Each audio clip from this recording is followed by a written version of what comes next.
They say everything's healthy in here, but there's a lot of bullshit. Let's scan some foods in here and find out. Come on. Seed Oil Scout is an app that I've used to find restaurants that don't cook with seed oils. They've got a new scanner that I can use in the grocery store. Check this out, guys. Let's try this one. Back to Nature chocolate chip cookies. Okay, so we're gonna scan. It says avoid. It's got seed oils, emulsifiers, stabilizers, and it's a pesticide risk. And it even shows you the ingredients here that are questionable. It highlights them. Pretty cool. Let's find another one. What about wild protein chips? It's got 10 grams of protein. It's gotta be healthy, right? Let's scan it. Nope. Seed oils. It's got maltodextrin, which is a sugar. It's got citric acid, which is derived from black mold. Avoid. I agree. Good call, Seed Oil Scout. What about Whole Foods brand veggie chips? Puff potato snack made with tomato and spinach, gluten-free. That's gotta be healthy. Let's see. Nope, no good. Canola oil, sunflower seed oil, safflower seed oil. Whole Foods got some bullshit health foods. If you want a snack that's actually high quality, check out our meat sticks from Lineage. Let's scan them on Seed Oil Scout and see what we find. We've got new flavors for our meat sticks, garlic and onion, and spicy Southwest. All those spices are organic, non-irradiated, no seed oils, no fillers, no pesticides. We test all of it for glyphosate. You will never see a seed oil in anything we make, and it's always 100% grass-fed beef. Check out Lineage meat sticks or air-dried steak if you want a really high-quality snack. Just when you thought it was safe to go to Whole Foods to find real food, now we're finding out that it's all fake. I'm Rosemary Have-Some. I'm back again to let you know that you can take full control of your life by what you choose to put at the end of your fork. So let's talk about it. That's right. Whole Foods has let us down. And we should have known better because back in 2017, Whole Foods was bought by Amazon. So now Amazon owns not only your packages, but it owns your food at all of the Whole Foods across the United States. So what does that mean? Yes, some people will say they're still producing quality produce, but are they? Why is it that there are still some products that have the word China, that these foods were sourced in China or made in China? Why is that available at Whole Foods? But let's not even talk about that. Let's talk about the produce that starts to look a little bit suspicious, to put it lightly, because it doesn't even look like real produce. Some of the grapes and some of the apples have been so gargantuan lately that you're left wondering, is this real? Is this a Frankenstein apple? And then let's not even get started about the appeal covering that's on a lot of fruits and vegetables in the United States, because Bill Gates thinks that that's a good idea and doesn't want to tell people what the appeal coverings are made out of. So we could be eating just about anything. The problem that's happening with a lot of these so-called healthy food alternative stores like Whole Foods, when they get too big, then they start to lose out on quality. And sometimes it's all about who the parent company is. I gotta show you guys something. I'm in your favorite, what they call this? Healthy supermarket, Whole Foods. Look at this. Organic red seedless grapes.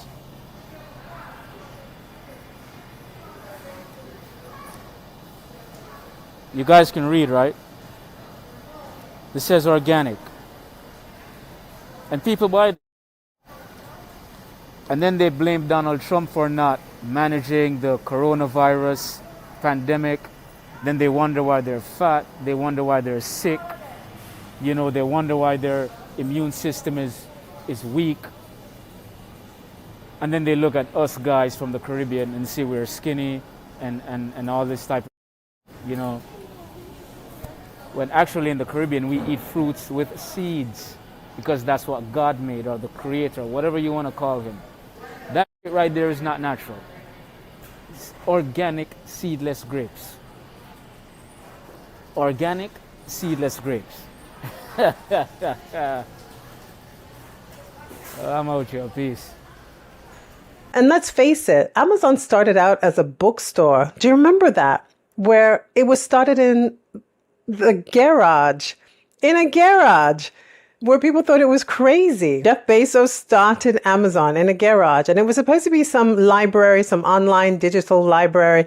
And now, as we know, it's everything from A to Z. So here we are. He now owns W, which is Whole Foods. And now Whole Foods, we have to really examine the labels. And one of the things that has come out of this is that you have to check to see where your fruits and vegetables are coming from. You have to wash them thoroughly and to make sure that you are getting the real food. Sometimes it's just best to find a local farmer that makes and grows the things. So either grows the livestock or grows the fruits and vegetables so that you know where your food is coming from. We don't really think about our brains, and that's probably because we can't see them. But the damage is being done if we don't really start to take control of what we're eating. And that's especially when it comes to brain health. We're seeing that Americans are developing dementia and Alzheimer's at alarming rates, and they're being diagnosed at later stages of Alzheimer's and at earlier ages. But the number one thing that we need to look at is avoiding ultra-processed foods.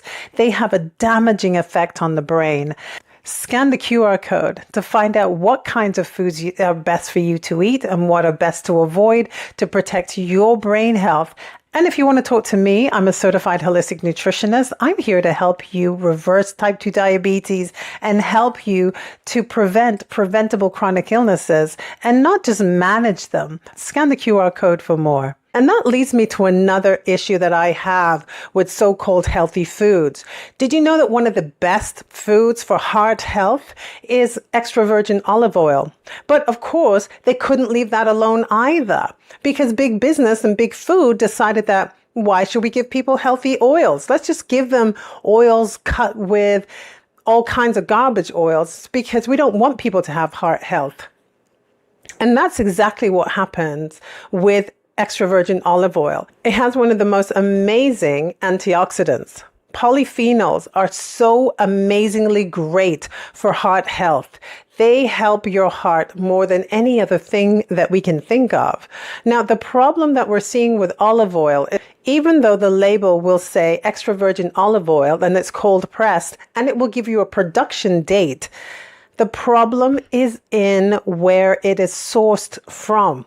Now, if you look at the back of the label and you check to see where is this oil coming from, if it has more than one destination, one location of where it was sourced from, then that means they could have cut your olive oil with anything else, including vegetable oil or canola oil. And those are ultra-processed oils. And these are terrible for your health.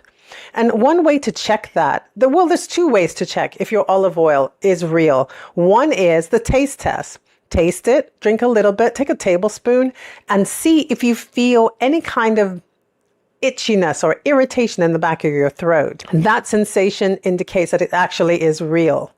So that's a good sign. But the best sign is quite simple. Pour some of your olive oil into a clear glass container and stick it in the fridge for 24 hours. If after 24 hours you come and you take your olive oil out of the fridge and it is still in its liquid form and flowing, we've got a problem. Real olive oil thickens because of the mini crystals that naturally occurs inside the olives. This would then produce a cloudy and very stiff looking solution in that jar. So I found this oil in Hector's pantry and I wanted to know if it was real olive oil. So I left it in the fridge overnight. This is a really easy trick to know if your olive oil is potentially cut with other oils. Put your olive oil in the fridge overnight and see if it becomes solidified. If it doesn't, look at this. This is so, I don't know if you can see it because of the glare. Hang on. This was in the fridge overnight. Olive oil solidifies in the fridge. This did not solidify, which means that this is cut with other oils. Also, another trick to know if your oil is cut, look on the back and read the country of origin. On here, this has 3 different countries of origin. It's Spain, Tanzania, and Turkey, meaning that this is probably cut. If your olive oil, if your extra virgin olive oil is not doing that, then you have been scammed and you're drinking and you are using who knows what kind of Frankenstein oil. And this is the problem that we're finding with big business and big food, is that they don't care about your health. And when we have issues like we have with Black America, the problem lies in the fact that we present with 2 times as likely to have a lot of these serious chronic illnesses. If we look at whole foods not giving us real foods, if we look at extra virgin olive oil, which has such heart protective benefits to it, and we're not even getting real olive oil, then what does that say? That says that we have to do our own research and protect ourselves. It's still possible to eat healthy food and to eat real food, but you've got to do a bit more digging and do a bit more research and not just assume because you're going to a place like Whole Foods that Whole Foods is going to be giving you real food. And the same thing for your olive oil. Do the olive oil check and see, do you get that itchy sensation in the back of your throat when you take a tablespoon? Do you notice that your olive oil starts to look cloudy and it gets stiff in the refrigerator? If that's the case, you've got real olive oil. If that's not the case, then throw it out. Don't even bother with using it unless there's absolutely nothing else that you have. What do you think about extra virgin olive oil? Are you going to do the olive oil test to see if it's real or fake? Put your comments below and let's get the conversation started. Don't forget to like, share, and subscribe to this channel. And remember that I too have a YouTube channel that's Have Some, spelled HAV for Victor, SOM for Mother. And we'll see you next time. Bye.